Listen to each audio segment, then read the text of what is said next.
Hello everyone, welcome to this channel. Friends, जैसा कि आप जानते हैं आज 18 जनवरी है और सीटेट का फर्स्ट शिफ्ट का एग्ज़ाम कंप्लीट हो चुका है। तो फर्स्ट शिफ्ट में आज आपसे कैसे क्वेश्चन पूछे गए हैं वो हम डिस्कस करेंगे। वन बाय वन सारे सब्जेक्ट्स देखेंगे, हर सब्जेक्ट में कैसे क्वेश्चन पूछे हैं। ठीक है, तो सबसे पहले हम देखेंगे आज आपसे सीटेट सीडीपी में कैसे क्वेश्चन पूछे गए हैं, यानी कि चाइल्ड डेवलपमेंट एंड पेडागोजी में कैसे क्वेश्चन पूछे हैं। सबसे पहले ये देखेंगे, then Hindi, English, maths, EVS सारे देखेंगे। ठीक है, तो चलिए सीडीपी में देखिए पहला क्वेश्चन, निम्न में से कौन सा कथन आंतरिक प्रेरणा का उदाहरण है। राइट आंसर होगा, मुझे पढ़ाई करनी चाहिए क्योंकि यह संप्रत्यय की समझ बनाने के लिए ज़रूरी है। ठीक है, देखिए फ्रेंड्स, दो प्रेरणाएं होती है, एक आंतरिक अभिप्रेरणा होती है। अब हो सकता है आने वाले शिफ्ट में बाह्य अभिप्रेरणा से क्वेश्चन आ जाए। तो आंतरिक अभिप्रेरणा वो अभिप्रेरणा होती है जब हम किसी भी काम को अपने मन से करते हैं। ठीक है, और बाह्य अभिप्रेरणा वो होती है जब हम किसी रिवॉर्ड के लिए, किसी पुरस्कार के लिए कोई काम करते हैं। ठीक, चलिए आगे बढ़ेंगे। नेक्स्ट क्वेश्चन आपके सामने, एक 5 वर्ष की बच्ची यह तर्क करने में विफल होती है कि जब पानी को एक लंबे और संकीर्ण ग्लास से एक चौड़े बर्तन में स्थानांतरित किया जाता है तो पानी की मात्रा समान रहती है।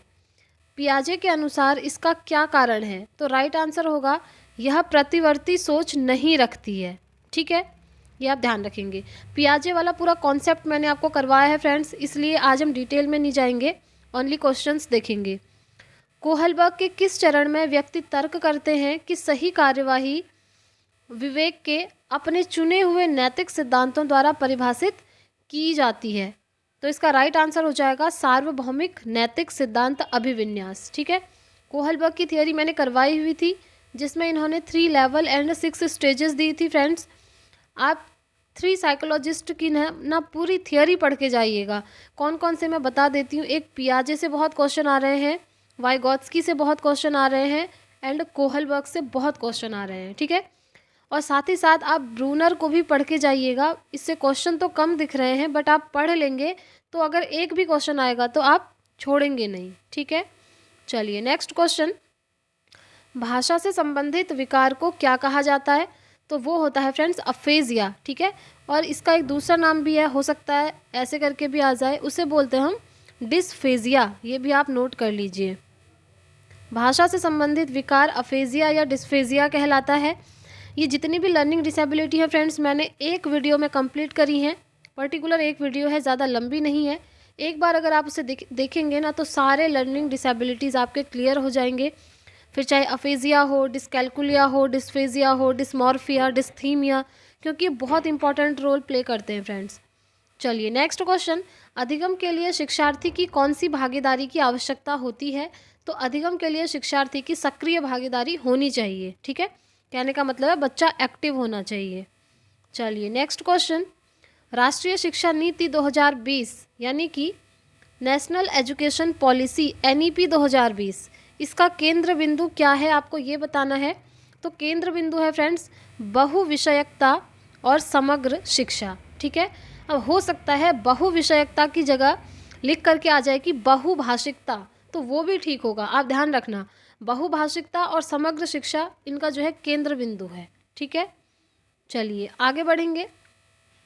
विकासात्मक परिवर्तन जो डेवलपमेंट चेंजेस होते हैं वो वंशानुगत और पर्यावरणीय प्रभावों की परस्पर क्रिया है। ठीक है, आप ध्यान रखिए, कहने का मतलब है जो डेवलपमेंट होता है वो हेरिडिटी एंड पर्यावरण का गुणनफल होता है। ठीक है, आप ये इक्वेशन याद रखिए, इसको लिख लीजिए या स्क्रीनशॉट रख लीजिए क्योंकि इससे काफ़ी क्वेश्चन बन रहे हैं फ्रेंड्स। और ये किसने कहा था, ये कहा था वुडवर्थ ने, नाम भी आप ध्यान रखेंगे। ठीक है, चलिए नेक्स्ट क्वेश्चन देखेंगे, निम्न में से प्रगतिशील कक्षा की विशेषता क्या है। प्रोग्रेसिव क्लासरूम की बात हो रही है और इसको बढ़ावा कौन देते हैं, जॉन डीवी। ठीक है, उन्होंने ही प्रोग्रेसिव स्कूल खोले थे शिकागो में। चलिए अभी हम क्वेश्चन डिस्कस करने वाले हैं।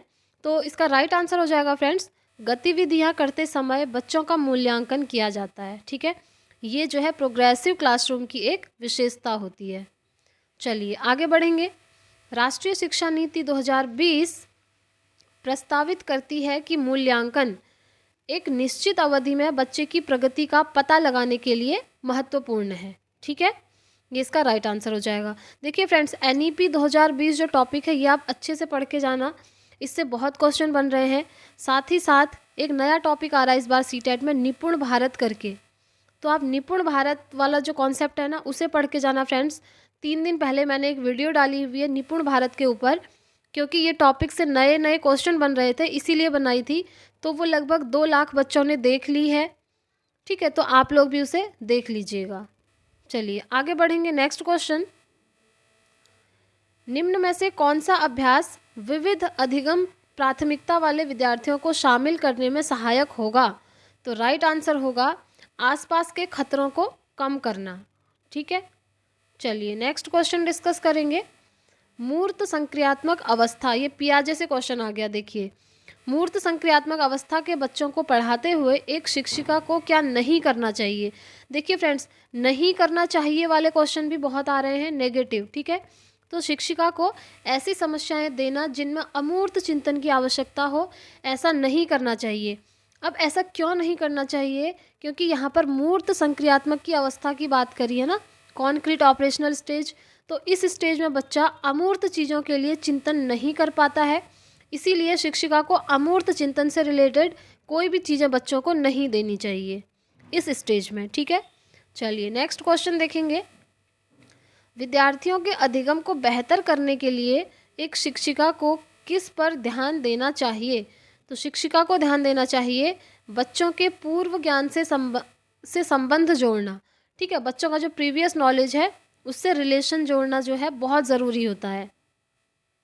चलिए नेक्स्ट क्वेश्चन, डैश के इस्तेमाल से विद्यार्थियों की उपलब्धि में डैश होने की संभावना है? तो सामाजिक सहयोग के इस्तेमाल से विद्यार्थियों की उपलब्धि में वृद्धि होने की संभावना है। ठीक है फ्रेंड्स, ये फिल इन द ब्लैंक्स वाले क्वेश्चन भी आपसे पूछे जा रहे हैं। देखिए नेक्स्ट है, निम्न में से कौन सा कथन सही नहीं है? विकास केवल आनुवंशिकता से प्रभावित होता है, ये सही नहीं है। जस्ट इसके ऊपर 2-3 क्वेश्चन ऊपर हम पढ़ चुके हैं कि जो आपका विकास होता है वो आनुवंशिकता के साथ साथ पर्यावरण से भी प्रभावित होता है। डेवलपमेंट हो गया विकास, हेरिडिटी आनुवंशिकता, एनवायरनमेंट पर्यावरण। ठीक है, और यहाँ पर कह रहा है कि ये केवल आनुवंशिकता से प्रभावित होता है, तो ऐसा नहीं होता है। आनुवंशिकता और पर्यावरण दोनों का सेम रोल होता है। ठीक है, चलिए नेक्स्ट क्वेश्चन देखेंगे। एक प्रगतिशील कक्षा में अधिगम, देखिए फ्रेंड्स, जो प्रोग्रेसिव क्लासरूम होती है उसमें अधिगम कैसा होना चाहिए? वो होना चाहिए अंतःक्रिया द्वारा होना चाहिए, यानी कि इंटरेक्शन होना चाहिए टीचर और स्टूडेंट के बीच में। ये आप ध्यान रखेंगे, ये क्वेश्चन भी पूछ लिया गया है। टीचर और स्टूडेंट के बीच में जो है अंतःक्रिया, इंटरेक्शन होना बहुत ज़रूरी है। प्रोग्रेसिव क्लासरूम हो या फिर नॉर्मल क्लासरूम की भी अगर बात करेंगे तो ये आंसर वहाँ पर राइट होगा। ठीक है, तो फ्रेंड्स ये थे CDP के क्वेश्चंस। अब हम डिस्कस करने वाले हैं EVS के क्वेश्चन। देखिए EVS यानी कि पर्यावरण में आपसे कैसे क्वेश्चन पूछे गए हैं। देखिए EVS में सबसे पहला क्वेश्चन आपसे पूछा है, गोलकोंडा किला किसने बनवाया? तो ये बनवाया था फ्रेंड्स काकतीय राजवंश ने। फ्रेंड्स एक चीज़ और बता दूं आगे बढ़ने से पहले, इस बार सीटेट में कुछ क्वेश्चंस जो हैं आउट ऑफ सिलेबस भी आ रहे हैं। ठीक है, वैसे तो ये हर सब्जेक्ट में होता है कि 1 या 2 क्वेश्चन ऐसे होते हैं जो हमको नहीं आते हैं। ठीक है, बट EVS में जो है 3 से 4 क्वेश्चन आप देख सकते हैं आउट ऑफ सिलेबस आ ही रहे हैं। बट आप इन 3 के पीछे मत भागिए, आपने जितना पढ़ा है ना उतना रिवीजन कर लीजिए आप, वो इनफ होगा। ठीक है, चलिए नेक्स्ट क्वेश्चन। वैसे मैंने आपकी प्रिपरेशन करवाई हुई थी, EVS पेडागोजी की मैराथन करवाई थी। अगर आपने वो मैराथन क्लास देखी होगी तो पेडागोजी आपकी बहुत अच्छी जाएगी फ्रेंड्स। चलिए देखते हैं, EVS शिक्षण अधिगम में कक्षा में प्राप्त अधिगम को विद्यालय के बाहर के जीवन से जोड़ने और इसे समृद्ध करने का तात्पर्य है। इसका तात्पर्य है पाठ्य पुस्तकों से बाहर जाना। ठीक है, क्योंकि विद्यालय के बाहर के जीवन से जोड़ रहे हैं। ये इसका राइट आंसर हो गया। नेक्स्ट क्वेश्चन, निम्न में से कौन अंतर्राष्ट्रीय ख्याति प्राप्त वेट लिफ्टर हैं? ये तो ऑप्शन देखने से पहले आपको पता चल जाना चाहिए कि अंतर्राष्ट्रीय ख्याति प्राप्त वेट लिफ्टर के बारे में आपकी EVS में सिर्फ एक का ही नाम है। ठीक है, तो ये कुछ इंपॉर्टेंट चीज़ें आप ध्यान रखेंगे, वो है फ्रेंड्स कर्णम मल्लेश्वरी। ठीक है, चलिए अब देखिए कर्णम मल्लेश्वरी हैं, इनसे रिलेटेड और भी क्वेश्चन आ सकते हैं, जैसे ये कितना वेट लिफ्ट कर सकती हैं। ठीक है, ये 3 बहनें थी, इनकी फैमिली के बारे में आप पढ़ सकते हैं। क्योंकि इनसे रिलेटेड अलग अलग टाइप से क्वेश्चन बन सकते हैं फ्रेंड्स। नेक्स्ट क्वेश्चन, भारत की आज़ादी से पहले महात्मा गांधी ने जिस दांडी के समुद्र तट पर अपनी प्रसिद्ध यात्रा की थी वह भारत के नीचे दिए गए किस राज्य में स्थित है? तो फ्रेंड्स ये स्थित है गुजरात में। ठीक है, ये इसका राइट आंसर हो गया। चलिए नेक्स्ट क्वेश्चन देखेंगे। NCF 2005 नेशनल करिकुलम फ्रेमवर्क 2005 के अनुसार निम्न में से प्राथमिक स्तर पर पर्यावरण अध्ययन शिक्षण का उद्देश्य क्या नहीं होना चाहिए? क्या नहीं होना चाहिए? देखिए, पर्यावरणीय समझ के द्वारा बच्चों में सटीक संख्यात्मक कौशलों का विकास करना, ये नहीं होना चाहिए। फ्रेंड्स, मैंने आपके साथ कुछ टैग वर्ड्स शेयर किए हुए थे, टैग वर्ड्स की PDF बनाकर टेलीग्राम पर शेयर की थी, है ना?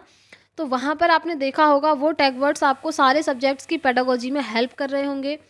जैसे किसी भी चीज़ के लिए सटीक वर्ड आ जाए, सटीक रूप से बच्चा ये सीखे, सटीक रूप से कोई काम करे, तो ये चीज़ें हमेशा नेगेटिव होती हैं। ठीक है, चलिए आगे बढ़ेंगे। फ्रेंड्स, मैंने आपके साथ टेलीग्राम पर जितने नोट्स हैं वो शेयर किए हैं। अगर आप अभी तक टेलीग्राम से नहीं जुड़े हैं तो आप जुड़ जाइए, लिंक आपको मिल जाएगा, मैं कमेंट में पिन कर दूंगी फ्रेंड्स। और एक चीज़ और है friends, CTET paper 2 maths plus science वाले अगर कोई बच्चे हैं तो मैंने 2011 से लेकर 2022 तक जितने भी आपसे साइंस में न्यूमेरिकल क्वेश्चन पूछे गए हैं वो सारे सॉल्व करके PDF बनाकर आप लोगों के साथ शेयर की हुई है। ठीक है, वो ज़रूर देखिएगा। नेक्स्ट क्वेश्चन, निम्न में से क्या पर्यावरण अध्ययन के शिक्षक के लिए वांछनीय गतिविधि है? आंसर होगा विभिन्न कक्षाओं के बहुसांस्कृतिक क्षेत्रों को संबोधित करना।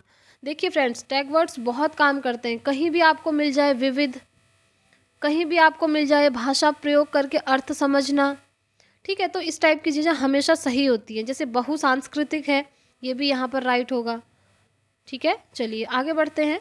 अब हम सिर्फ क्वेश्चन देखेंगे फ्रेंड्स। हम इतनी अगर इधर उधर की चीज़ें मैं आपको बताने लगूँ तो वीडियो काफ़ी लंबा हो जाएगा, क्योंकि थियोरी वगैरह मैंने ऑलरेडी करवाई है। ठीक है, चलिए आगे बढ़ेंगे। अगर आपके मन में कोई भी डाउट है तो फ्रेंड्स आप मुझे कमेंट कर सकते हैं, मैं आपको आंसर ज़रूर करूँगी। नेक्स्ट क्वेश्चन, निम्न में से पर्यावरण अध्ययन को सीखने का सबसे प्रभावशाली संसाधन है? वो है फ्रेंड्स परिवार के सदस्य, समुदाय के सदस्य एंड समाचार पत्र। ठीक हो गया, चलिए आगे बढ़ेंगे। नेक्स्ट क्वेश्चन, मछली, कौवा, घड़ियाल, बतख, कछुआ इनमें से कौन औरों से भिन्न है? कहने का मतलब है मछली, कौवा, घड़ियाल, बतख, कछुआ इन पांचों में से एक कोई ऐसा है जो इन सबसे अलग है, वो है फ्रेंड्स कौवा। ठीक है, इस टाइप के क्वेश्चन भी सीटेट में बन रहे हैं, देख लीजिए। चलिए आगे बढ़ेंगे। मधुबनी चित्रकला के बारे में सही कथन चुनिए। तो जो मधुबनी चित्रकला है फ्रेंड्स, इन चित्रों को बनाने में नील, हल्दी, फूल के पेड़ों के रंग आदि का इस्तेमाल किया जाता है। ठीक है, चलिए आगे बढ़ेंगे। अबू धाबी के विषय में सही कथन चुनिए। तो ये जो है रेगिस्तानी इलाके में है और यहाँ पर जो पानी है फ्रेंड्स वो पेट्रोल से भी महंगा है। कहने का मतलब है यहाँ पर पेट्रोल सस्ता मिलता है, पानी महंगा मिलता है। ठीक है, तो कुछ कुछ चीज़ें जगहों के बारे में है वो आपको ध्यान रखनी है। जैसे मैं एक दो चीज़ें और बता दूं, जैसे रेगिस्तानी ओक है फ्रेंड्स। ठीक है, 2-3 टॉपिक EVS में ऐसे हैं ना जिनसे हर शिफ्ट में बन रहे हैं।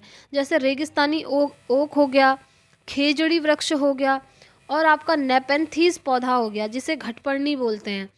तो फ्रेंड्स मैंने एक पर्टिकुलर वीडियो बनाई है जिसमें सिर्फ इन तीनों के बारे में आपको बताया है। वो भी कुछ दिनों पहले डाली है, क्योंकि जब मैं एनालिसिस कर रही थी तो वहाँ कुछ टॉपिक ऐसे मिले जो रिपीटेड आपसे पूछे जा रहे हैं, उनमें ये भी थे। तो मैंने एक वीडियो बना करके इन तीनों का पूरा कॉन्सेप्ट आपके साथ शेयर किया हुआ था। ठीक है फ्रेंड्स, चलिए आगे बढ़ेंगे। कक्षा 5 के विद्यार्थियों को पर्यावरणीय चिंताओं के बारे में पढ़ाते समय शिक्षिका प्रदूषण पर अधिक बल देना चाहती हैं। वांछित उद्देश्य को प्राप्त करने के लिए सर्वाधिक प्रभावी क्या हो सकता है? तो वो हो सकता है फ्रेंड्स कि विद्यार्थियों को शैक्षणिक भ्रमण पर ले जाकर किसी प्रदूषित नदी को दिखाना। क्योंकि अगर शैक्षणिक भ्रमण पर ले जाएंगे और खुद से बच्चे देखेंगे किसी चीज़ को तो वो ज़्यादा बेहतर होता है। ठीक है, चलिए आगे बढ़ेंगे। नेक्स्ट क्वेश्चन, प्राथमिक स्तर की EVS पाठ्यपुस्तकों में कविताएं और कहानियां सम्मिलित करने के कारण क्या हैं? तो वो हैं विषय के अधिगम में आमोद प्रमोद प्रदान करना। ठीक है, ये आप ध्यान रखेंगे। चलिए आगे बढ़ेंगे। ब्रेल लिपि से रिलेटेड है। देखिए फ्रेंड्स, ब्रेल लिपि के बारे में सही कथन चुनिए। मोटे कागज पर उभरे बिंदु बनाकर लिखा जाता है। ठीक है, ये इसका राइट आंसर है। साथ में कुछ और चीज़ें भी याद रखेंगे। ब्रेल लिपि किसने दी थी? लुइस ब्रेल ने दी थी। ठीक है, आप नोट कर सकते हैं, लुइस ब्रेल ने दी थी। इसमें जो है 6 डॉट्स होते हैं। ये क्वेश्चन पिछली बार पूछा गया था जब ऑनलाइन एग्ज़ाम हुआ था। 6 डॉट होते हैं। ठीक है, तो ये इसमें राइट आंसर है। चलिए नेक्स्ट क्वेश्चन देखेंगे। बीज अंकुरण से रिलेटेड है। बीज अंकुरण की अवधारणा को इस तरह सबसे बेहतर तरीके से पढ़ाया जा सकता है। किस तरह से पढ़ाया जा सकता है? बीज बोने, अंकुरण के विभिन्न चरणों का अवलोकन करने और उनका चित्र बनाने की गतिविधि को बच्चों को निष्पादित करने के लिए कहना। ठीक है, ये इसका राइट आंसर हो गया। जहाँ भी बच्चा आपको एक्टिव दिख जाए ना, कोई काम करता हुआ नज़र आ रहा है, तो वो चीज़ हमेशा सही होती है फ्रेंड्स। चलिए अब देखेंगे फ्रेंड्स, हम कुछ हिंदी में जैसे क्वेश्चन पूछे गए हैं। जैसा कि आप जानते हैं, हिंदी में 15 मार्क्स में आपके पैसेज आते हैं। एक गद्यांश आता है, एक पद्यांश आता है। ठीक है, उसके बाद जो 15 मार्क्स बचते हैं उसमें आपसे पेडागोजी पूछी जाती है। तो पेडागोजी में किस तरह के क्वेश्चन पूछे जा रहे हैं हम वो डिस्कस करेंगे। ठीक है, चलिए देखते हैं। पहला क्वेश्चन है, निम्न में से कौन सा प्रामाणिक गठन सामग्री के उद्देश्य को प्राप्त करने में मदद करेगा? तो राइट आंसर होगा किसी स्थानीय होटल की व्यंजन सूची।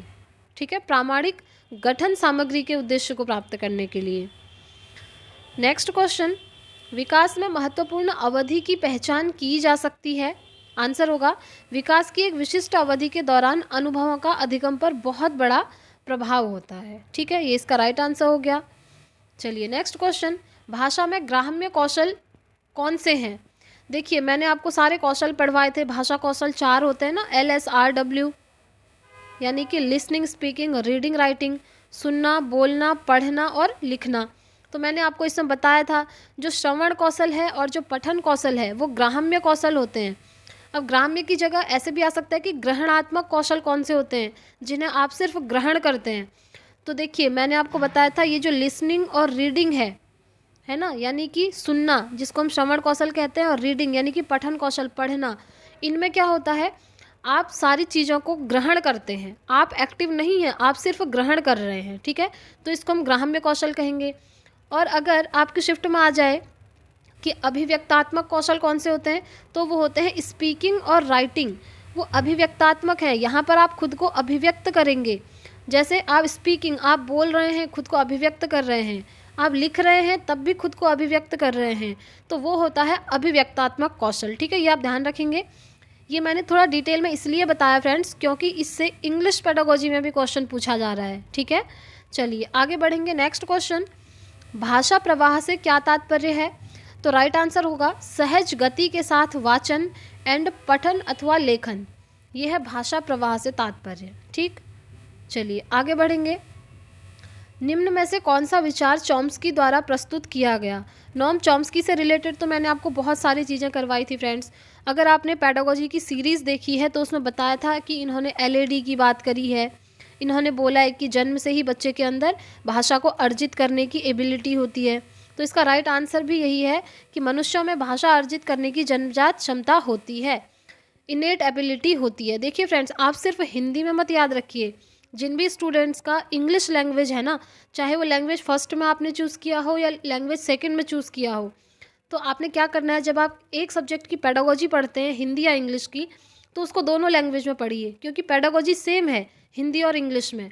बस आपको आना चाहिए। अब जैसे यहाँ पर लिखा है मनुष्य में भाषा अर्जित करने की जन्मजात क्षमता होती है, अब इंग्लिश में इसी चीज़ को इंग्लिश में लिख करके दे देगा कि इनेट एबिलिटी होती है बच्चों में लैंग्वेज को एक्वायर करने की। तो इसीलिए आप जो है हिंदी में भी वर्ड्स याद रखिए और इंग्लिश में भी याद रखिए। ठीक है, चलिए नेक्स्ट क्वेश्चन, निम्न में से कौन सा पठन का उपकौशल है? उपकौशल पूछ लिया यानी कि सब स्किल, तो इसका राइट आंसर होगा अनुमान लगाना। ठीक है, चलिए आगे बढ़ेंगे। निम्न में से कौन सा सामाजिक बोली को परिभाषित करता है? सामाजिक बोली व्यक्तियों के समूह अथवा समुदाय की भाषा की वाक विशेषताएं। ठीक है, ये इसका राइट आंसर है। नेक्स्ट क्वेश्चन, निक्की किसी कार्यक्रम के बारे में विशेष सूचना प्राप्त करने के लिए पत्रिका पढ़ती है, उसके पठन को क्या कहेंगे? तो उसके पठन को कहेंगे फ्रेंड्स हम बारीकी से पढ़ना। ऐसा इसलिए क्योंकि वो विशेष सूचना प्राप्त करने के लिए पत्रिका को पढ़ रही है। और मैंने आपको पेडागोजी की सीरीज़ में बताया था, अगर आप स्पेसिफिक चीज़ किसी की पढ़ते हैं, स्पेसिफिक डिटेल यानी कि विशेष सूचना, तो वो हमेशा बारीकी से पढ़ना होता है। फ्रेंड्स, एक दो चीज़ और बताऊंगी यहाँ पर, आप स्कैनिंग को ज़रूर पढ़ के जाइएगा। इंग्लिश पेडागोजी में इससे क्वेश्चन बन रहे हैं, स्कैनिंग और स्किमिंग। ठीक है, चलिए आगे बढ़ेंगे, नेक्स्ट देखेंगे। चलिए, ये थे हिंदी पेडागोजी के क्वेश्चन। अब हम बात करेंगे फ्रेंड्स मैथ्स में आपसे कैसे क्वेश्चन पूछे जा रहे हैं। जैसा कि आप जानते हैं, ये पेपर 1 की बात हो रही है, तो इसमें मैथ्स में 15 मार्क्स का आपका कंटेंट आता है, जिसमें मैथ्स को सॉल्व करने वाले क्वेश्चन रहते हैं, और 15 मार्क्स की आपकी पेडागोजी आती है। ठीक है, तो देखते हैं सबसे पहले कंटेंट में आपसे कौन कौन से टॉपिक से क्वेश्चन पूछे जा रहे हैं। देखिए, संख्या पद्धति से रिलेटेड, दशमलव से रिलेटेड, डेसिमल, भिन्न से रिलेटेड यानी कि फ्रैक्शन से रिलेटेड क्वेश्चन, 3 संख्याओं का गुणा करना, एंड लघुत्तम समापवर्तक। देखिए फ्रेंड्स, कुछ टॉपिक ऐसे हैं जो हर शिफ्ट में पूछे जा रहे हैं, जैसे एलसीएम एचसीएफ है, इससे रिलेटेड तो आप देख के जाइएगा। ठीक है, इससे तो आ ही रहे हैं क्वेश्चन। अब देखते हैं हम मैथ्स पेडागोजी में जो पेडागोजी के क्वेश्चन पूछे जा रहे हैं वो कौन कौन से टॉपिक से। देखिए, पेडागोजी में जो क्वेश्चन पूछे हैं ना, इंक्लूसिव एजुकेशन से पूछा है, यानी कि समावेशी शिक्षा से। दूसरा एनईपी 2020 से पूछा है, नेशनल एजुकेशन पॉलिसी। ठीक है, नेक्स्ट बहुभाषिकता से पूछा है, मल्टीलिंगुअलिज्म, जो कि एक अच्छी चीज़ है, एक रिसोर्स है, एक एसेट है। नेक्स्ट है LSRW, ये वही है जिन्हें हम कहते हैं लैंग्वेज स्किल्स, यानी कि भाषाई कौशल। इन्हें आप ज़रूर पढ़ लीजिएगा, ये सब मैंने करवाया हुआ है फ्रेंड्स अपनी सीरीज़ में। ठीक है, अब इसमें एक टॉपिक नहीं लिखा है, वो मैं आपको बता देती हूँ, इससे क्वेश्चन बन ही रहे हैं। निपुण भारत एक ऐसा टॉपिक है जो आप छोड़कर नहीं जा सकते फ्रेंड्स। नया टॉपिक इस बार पूछा जा रहा है, मैंने आपको करवा दिया है, आप देख सकते हैं। ठीक है, वीडियोस जा कर के। अब हम बात करते हैं इंग्लिश के बारे में। देखिए, इंग्लिश में इसमें भी वही होता है, 15 मार्क्स में आपके पैसेज आते हैं और 15 मार्क्स की आपकी पेडागोजी रहती है। ठीक है, अब जो पैसेज आता है उसकी तो आपको प्रैक्टिस करनी होगी फ्रेंड्स, आप प्रैक्टिस करके जाइए जितना हो सके। एक चीज़ मैं आपको सजेस्ट करूँगी, आप प्रीवियस ईयर ज़रूर लगा कर जाइए। प्रीवियस ईयर क्वेश्चन पेपर बहुत हेल्प करते हैं सीटेट में। ठीक है, क्योंकि मैंने भी सीटेट एग्ज़ाम दिया हुआ है, मेरा भी क्वालिफाई है, तो प्रीवियस ईयर क्वेश्चन पेपर बहुत रिपीट होते हैं फ्रेंड्स।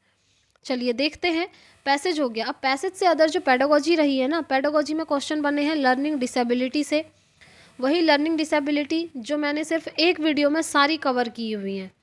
और दूसरा निपुण भारत, इससे क्वेश्चन पूछ लिया गया है इंग्लिश में।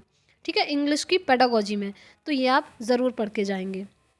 चलिए, तो फ्रेंड्स इतना ही है आज की वीडियो में। ठीक है, तो मैंने आपको बता दिया, ये सारी चीज़ें आपके लिए बहुत इंपॉर्टेंट हैं।